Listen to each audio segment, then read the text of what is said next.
այսօր կա թուրքական եկեղեցի, որոնք Քրիստոսին են դարել։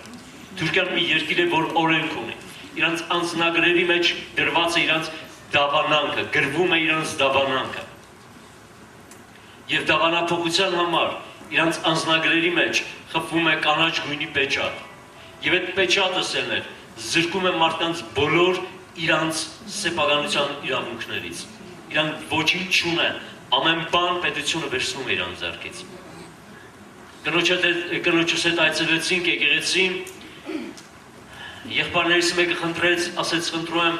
մեր տուն այցելություն կատարենք։ Ելանք, եկանք այդ եղբոր տուն։ Պատասխանատու եղբայրը ասեց, որ այդ եղբայրը շատ հարուստ ազնվորություն է եղել, մինչև Հիսուսին դառնալը։ Ունեցել է 46 խանութ և 16 տրիկոտաժի ցեղ։ Եվ Հայաստանի շատ երկու նշանավոր մարդիկ, որոնք այսօր ղեկավարում են այդ տրիկոտաժի ցեղը, հենց կապված են Իրանից և ամեն շաբաթ ես ձեզ ասեմ, դուք գիտեցեք, 64 ֆուր կամազ ապրանք էինք ուղարկել միայն Հայաստան։ Ունեցել է սեփական յախտա, ունեցել է տուն, որի արժեքը գնահատվել է $1,360,000։ Բայց Հիսուսին հավատալով սերներ, եղբայրը ասեց, որ ինքը զրկվել է ամեն բաներից։ Թուրք էին, ազգությամբ թուրք են, ես ասում եմ թուրքերի մասին, ազգությամբ թուրք են։ Եվ կնոջս հետ այցելեցինք, ճանապարհին ասեց, գիտեք, եղբայր, մենք մի քիչ նեղության մեջ ենք, ես ներողություն եմ խնդրում։ Այնտեղ որ գնում ենք իմացան Հայաստանից եմ, ասեն սուրբ է եկել։ Ես էլ ինձ ենքան լավ զգացուցիալներ։ Բայց որ մտա իրանց եկեղեցի զգացի, որ դեռ ես չեմ ապաշխարել, 40 տարի է։ Այցելեցինք, ասես մենք պատվալային հարկում ենք ապրում, իջանք ներքև պատվալային հարկ, ու ես ցնցված մնացի։ Գետին էր հողի վրա, իր երեխեքն էին, իր երկու կինն էին, և 14 երեխաներ։ Նույնիսկ ատոր չկար, որի վրա նստեին։ Եղբայրը իր սպիտակ սառոշկեն գցեց գետնին ու ասեց խնդրում եմ նստեք։ Սերներ ես ցնցված էի։ Կինը հաց էր պատրաստել, բրնձից փլավ էր պատրաստել, բերեց։ Ասեց խնդրում եմ ես անհարմարությունների համար ներեք, որտև գումար չունենք, ասեց մեր եկեղեցու քուրերից մեկը պարտք ունի։ Ես իմ երկու տղաների հետ մի շաբաթից ավել կաշկա ենք քշում կայարանից, վեշեր ենք տեղափոխում, այդ գումարը տալիս ենք այդ քրոջը, որպեսզի ինք իրա պարտքը բարի։ Եվ գիտեք հետաքրքիրը որն էր։ Որ նայեցի կնոջս շահազգերից արցունք էր գնում, ես էլ էի լաց լինում, չէի կարողանում խոսալ, շրթումները ձիգ սխմել էի։ Նայեցի մի կնոջ դեմքին, այդ կինը ժպտում էր։ Մյուս կնոջը նայեցի ժպտում էր։ Երեխաները ժպտում են։ Ես եղբայրս ժպտում էր։ Ասեց գիտես, 46 տարի ամեն բան, ինչից եկտել իմ սիրտը ունեցել եմ, բայց չեմ ունեցել Հիսուսին։ Ասեց այսօր ես Հիսուսին եմ գտել, և ինձ ոչինչ պետք չի։ Այդ դեպքից հետո սերներ ամիսից ավել անցել էր, ես ու կինս չեն կարողանում իմի գալ։ Եկանք հույրանոց, զնգենք եկե հույրանոցի մեջ ու ձենով լաց ենք եղել, ձենով աղաղակելով, ասում Տեր Աստված ողորմ իրից։ Հանկարծ մի բան պակաս է լինում մեր կյանքի մեջ, մենք սկսում ենք ինչ անել, բողոքել։ Հանկարծ մեր երեխան մի բան է ուզում, որ մենք չենք կարողանում առնել, մենք սկսում ենք աղաղակել։ Մենք սկսում ենք փոխզիջումների գնալ, աշխարհի հետ, անիրավության հետ, կաշառտան, որ նպաստան ավել փող առնենք, չգիտեմ ինչեր անենք, որսի հանգարց մեր տան կերակուրը կամ չգիտեմ ինչի չպակասի, բայց մարդիկ, որոնք կարող են ամեն բան Հիսուսի համար թողնել եւ իրաց կյանքի մեջ լինի նույն ուրախությունը եւ խաղաղությունը։ Սրանք մարդիկ են, որոնց Սուրբ Ոգին սովորեցնում է ինչ անել, իրաց կյանքը պահել հավասարակշռության մեջ։ 2007 թվականին սերներ,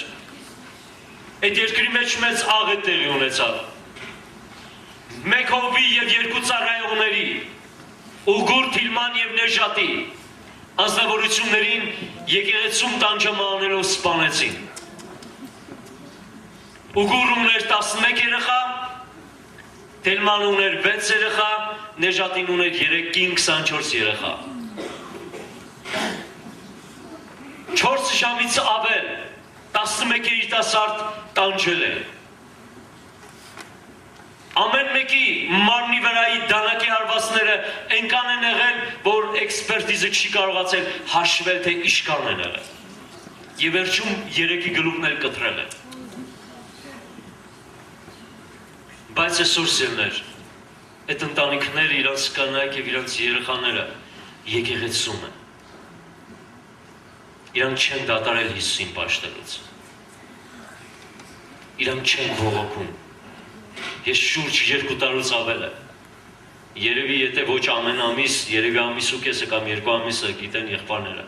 Գնում եմ Թուրքիա, ամեն անգամ այցելում եմ։ Ես մի անգամ, նույնիսկ անգամ խոսացել եմ, ասում եմ, ինչով կարող եմ օգնել։ Ասում եմ եղբայր, մենք օգնության կարիք չունենք, մենք ունենք մի բանի կարիք, Աստծո խոսքը դուր մեզ, որ մեր սրտերը խաղաղության լցվի։ Դեպքից հետո սիրներ, Վոլգոգրադից մեր եղբայրը, Վալոդիա եղբայրը, որը մեր Պավել աղբորը այդ բանդ է նստած եղել, իրար ճանաչում են։ Իր ընտանիքով տեղափոխվավ եւ սկսեց հովություն անել այդ եկեղեցում։ Եվ 2009 թվականին Վալոդիա եղբայրը իր տղու հետ, նոր ես դա պատմում եմ։ Գնում են եկեղեցի առավոտ շուտ աղոթքի կանգնելու համար, 2 երիտասարդներ ներս են մտնում, դուռը փակում են եւ սկսում են կապել եղբորը երկու եւ հորը եւ տղային կապելատորից եւ սկսում են նորից տանջում անել։ Եղբոր աշկերը առաջին սկսում են որդուն անտամահատել, ակաժներն են կտրում, մատներն են կտրում։ Հետո վիզը կտրում են, գլուխը կտրում են, դնում են եղբոր ծնկների վրա։ Եվ վերջում է տանջում անելով նույն ձևով սպանում են Վալոդիա եղբորը։ Եվ բռնվելով սերներ, այդ 2 երիտասարդները կանգնում են դատարանի առաջ։ Մուսուլմանական երկիրը օրենք ունի։ Այդ երկրում տուժողի մայրը կամ կինը ինչ որ պահանջում է դատարանից, դատավորը պարտավոր է 70%-ով լիարժեք կատարի այդ կնոջ խնդրանքը։ Երբ գործը հարցակրվում են, նրանք իրենց ազգի համար համարում են հերոսներ, որոնք դավանափող շների են սպանել։ Եվ երբ որ մեղադրողը կանգնում է պահանջում է 2 երիտասարդներից ցմա բանտարկություն, դատավորը խոսքը ուղղում է կնոջը, մորը, մեր եղբոր Սվետլանա կնոջը, եւ ասում են ինչ ես դու պահանջում դատարանից։ Ես չգիտեմ, գիտեք թե չէ, մինչև այսօր էլ մուսուլմանական երկրներում, Իրաքում, Իրանում, Թուրքիայում, Արաբիայում, բոլոր տեղերում մահապատիժը ուժի մեջ է։ Եվ եթե պահանջեն մահապատիժ, այդ մահապատիժը տեղի կունենա։ Եվ քուրը վեր կենալով դատարանի մեջ ասում է քար լռություն էր, ասում է հայացքը բարձրացրեց, աշկերտին արցում կար, եւ նա ասում է դատարանից պահանջեց ներել եւ դատարանից բաց թողնել երիտասարդը։ Եվ ասում է, որ ամբողջ դատարանը ցնցված է։ Նույնիսկ քույրը պատմեց, իր քուրը պատմեց, ասում է, որ դատավորը իր նստած տեղից վեր կացավ։ Ես չգիտեմ, գիտեք թե չէ, կանայք մուսուլմանական երկրներում արժեք չեն ներկայացնում, իրանք չեն համարում մարդահաշի, իրանք համարում են ուղղակի գույք, իրանք առնում են, իրանք վաճառում են։ Մինչև այսօր էլ Իզմիրի վերում կա կանանց շուկա, որտեղ մարդիկ վաճառում առնում են։ Իսկ եթե նույնիսկ աղջիկ ես գնում, դու պետք է փող վճարես, որ այդ աղջկան առնես։ Այդ օրենքը մինչև այսօր իրական է եւ գործում է։ Եվ Ասում է դատավոր իրա նստած տեղից վեր կացավ, ասում է մոտեցավ էս քույրիկին, գլուխը ասում է կախեց ու ասեց ես խոնարհվում եմ ձեր առաջ։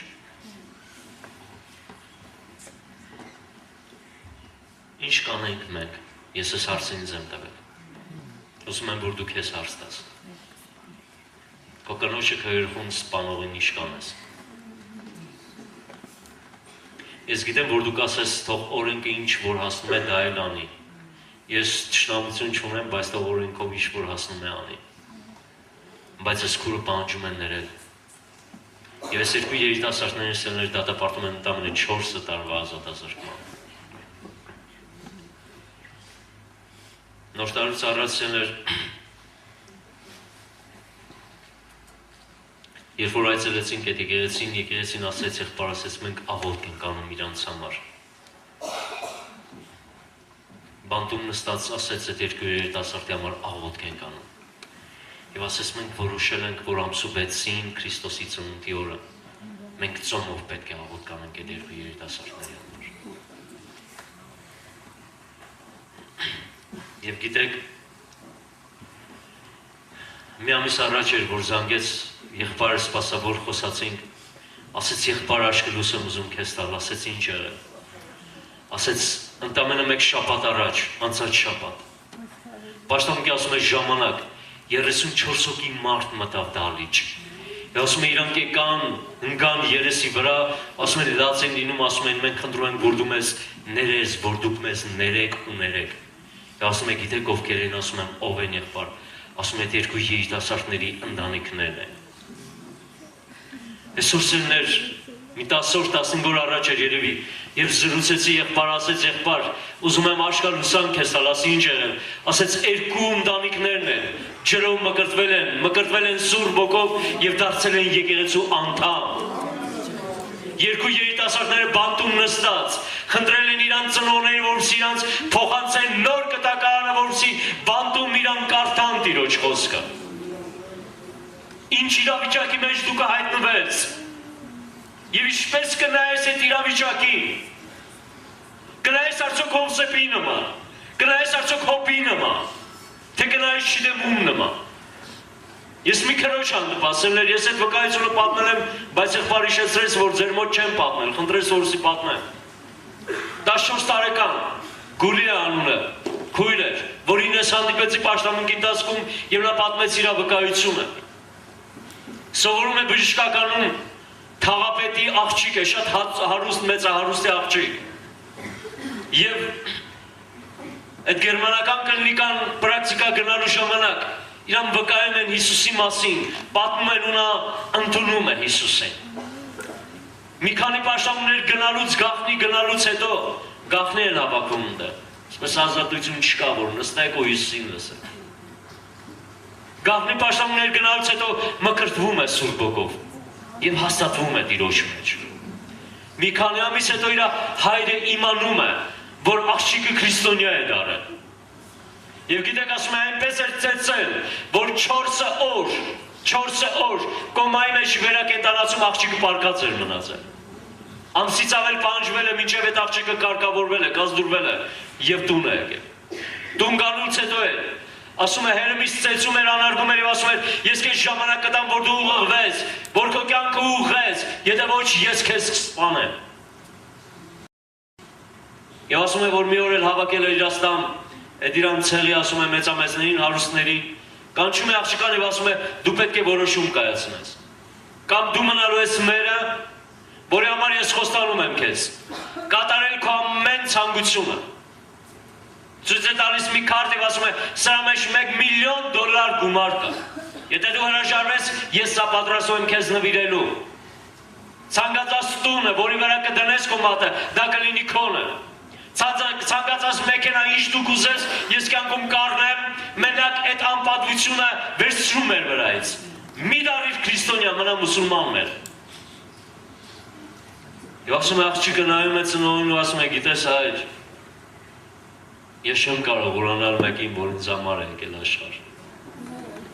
Գիտես, չեմ կարող ուրանալ մեկին, որ ինձ համար ծեծվել է, թքվել է, նախատվել է։ Չեմ կարող ուրանալ մեկին, որ ինձ համար խաչվել ու մեռել, ես չեմ կարող ունենալ։ Ասում է հերը ծեծում է, ասում է, որ ես քեզ խայտարակ պետք է անեմ։ Հարցակվում է վրան եւ մայրը լաց լինելով կանգնում է մեջտեղ բրիտվեն, լեզվին, տալիս է աղջկան, հրում գցում է բանիկ, ասում է երակներդ կտրիր գոնե այս անպատվությունը մեր կյանքի մեջ չլինի։ Եվ այդ քուրը պատմում է, ասում է լացով ընկավ աննի առաջ, ասում է նայի վերև ասի Հիսուս, դու ինձ համար ալացվել ես, ես է քո համար եմ ալացվում։ Դու ինձ համար ծեծվել ես, ես է քո համար եմ ծեծվում։ Դու ինձ համար մեռել ես, ես էլ քեզ համար եմ մեռել։ Ասում է տարա լեզվին, որպեսզի երակների սկսեմ, ասում է ձայն առա, շրջվա, ասում է տեսա մեկին, որ վարնի բերանին նստած էր։ Ասում է նայեց ու ասեց գիտես գուլի, երբ որ ես քեզ համար մեռնում էի,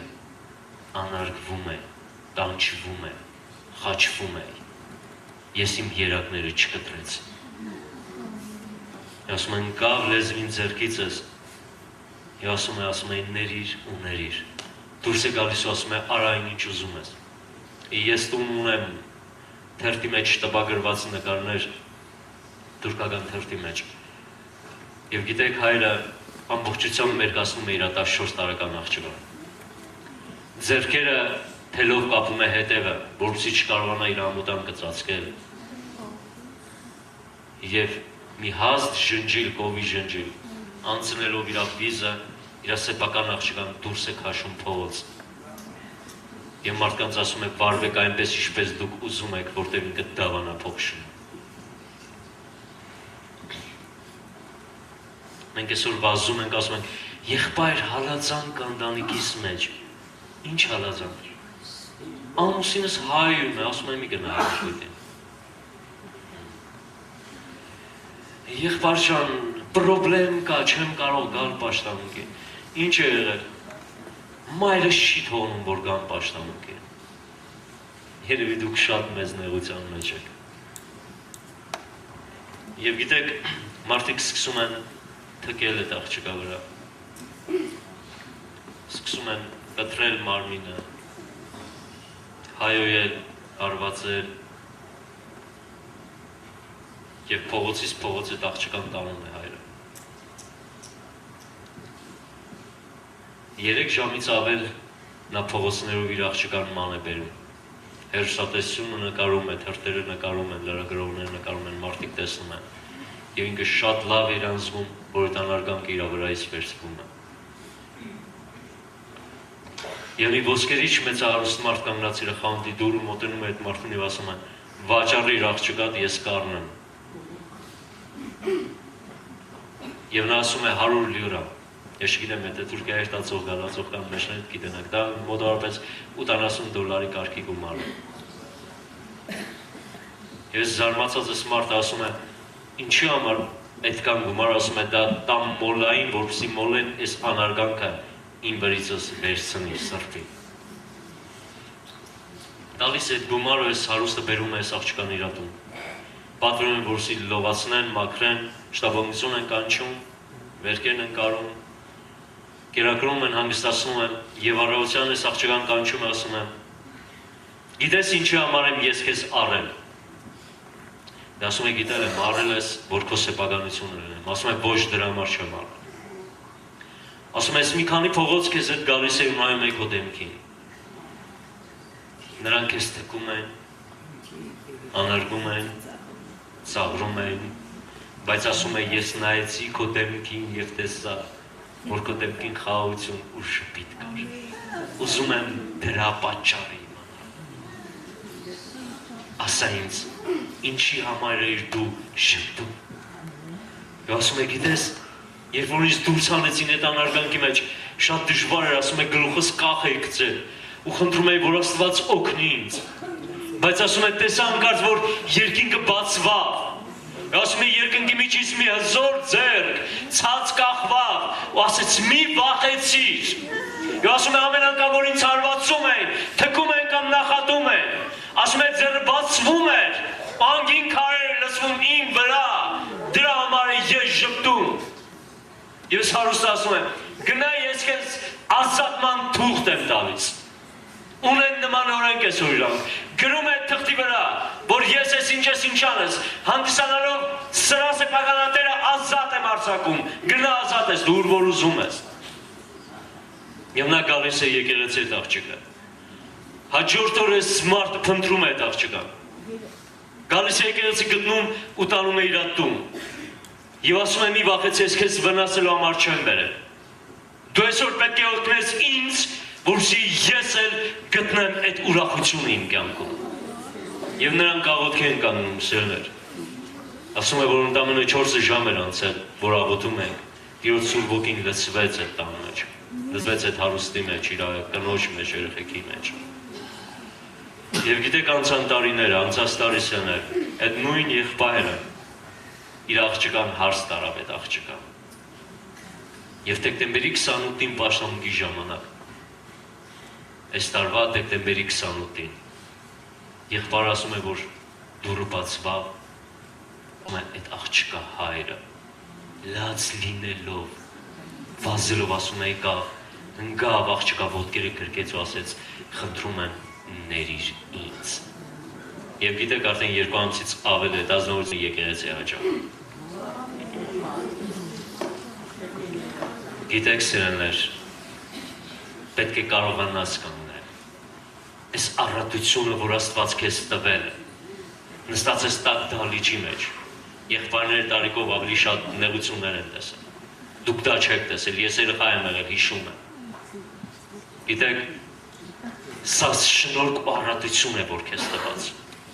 Այս խաղաղության տարիները Աստված տվել է ինձ ու քեզ, որպեսզի տաճարի շինարարությունը կատարվի։ Օգտագործիր դա ճիշտ։ Օգտագործիր դու դա ճիշտ։ Կգան նորից այդ նեղության ժամանակները։ Ինչպես ես դու դիմակայելու։ Ինչպես կկանգնես սառույցի վրա պաշտամունք անցկացնելու։ Ես հիշում եմ երեխա եմ եղել Ջորջ եղբայրները ավելի լավ կհիշեն։ Գառնի գնում ենք ձմեռով պաշտամունք անցկացնելու ձամ վրա կանգնած։ 8 ժամ, 10 ժամ։ Գիշերային պաշտամունք են գնացել, այսօրվա պես հիշում եմ, տեղ չկար, գիշերային պաշտամունք էր, ժամը 7-ից մինչև առավոտը պաշտամունք էր, նստելու տեղ չկար, բոլորը կանգնած էինք եւ չենք հոգ։ Իսկ այսօր աթոռներն են չոր, դահլիճն է ցուրտ, տրանսպորտի փող չունենք։ Հիշում եմ ես եղբայրներ կհիշեն։ Գյուղից գյուղ ամեն չորեքշաբթի օր 17 կիլոմետր ոտքով մենք գնում ենք, քարոզում ենք 17 հետ ենք գալիս։ Այսօր մենք ավտոբուսով չենք գնում, մեքենաներով ենք գնում, բայց չենք գնահատում առատությունը, որ Աստված տվել է մեզ։ Հիշիր սիրելիս, կան այս մարդիկ, որոնք տառապում ու տաճվում են, բայց դու այսօր հանգիստ նստած ես, մի պարակ տեղ օգտագործիր Աստծո տված է շնորհք։ Այս արդյության 7 տարիները, որ քո դաշտի մեջ կբերեն առատ բերք, մի ցպնիր այստեղ ու այնտեղ, աշխատիր ճիշտ օգտագործել, քեզ համար պաշար հավաքել, յուղ հավաքիր քո մեջ, որ վաղ մյուս օր ձեն տան քեզ փեսան գալիս է, վառես քո լապտերը ու դուրս գաք քո փեսային դիմավորելու, թող Աստված օրհնի ձեզ ամեն կամնական ոգի։